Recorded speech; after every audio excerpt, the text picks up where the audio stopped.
Hey guys, Big D here at Horoscope, where I talk about and recommend my favorite horror movies.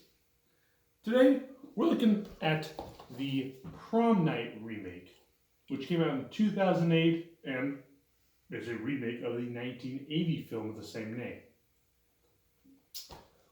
So, this movie is about a high school girl who one night witnesses her parents getting murdered by one of her teachers who is deeply infatuated with her. Then he goes to jail. A few years later, she starts to get ready for her prom. He escapes, comes to the prom, starts killing her friends, all.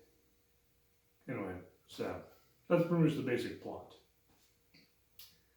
So let's talk about the good. The cast is actually pretty good.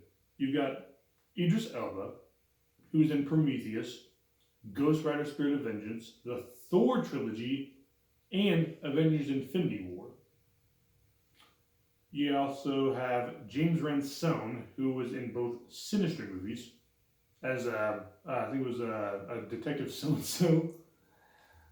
That was literally his character's name. He also played the adult Eddie Kaspbrak in It Chapter 2. You've got Jonathan Shaish, who was in a 1994 movie with Tom Hanks. I forget the title.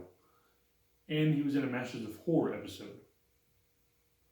And you've also got Brittany Snow, who was in the Pitch Perfect trilogy as well as the horror film Would You Rather with Jeffrey Combs.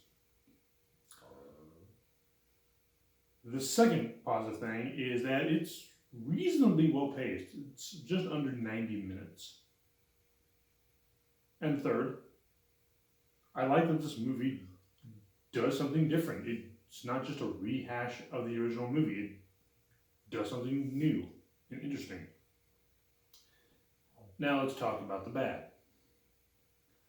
The side or supporting characters are poorly written. They're not memorable. They're not realistic. They're not likable. And that's mostly the writers. Also, one of my biggest issues was that the prom takes place in a hotel. Why would they have it in a high school? What reason would they have to put the prom in a hotel? It doesn't make a whole lot of sense. On top of that, you've got dumb character decisions.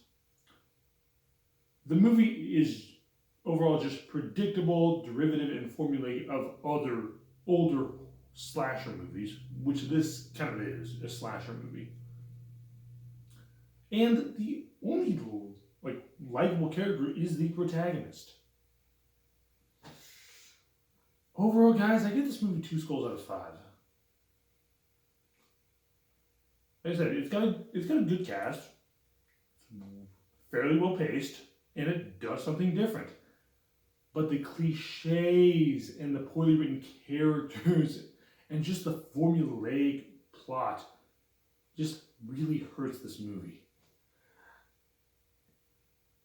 I really can't recommend this movie. I could recommend maybe watching the original 1980 film with Jamie Lee Curtis, but this one, not really.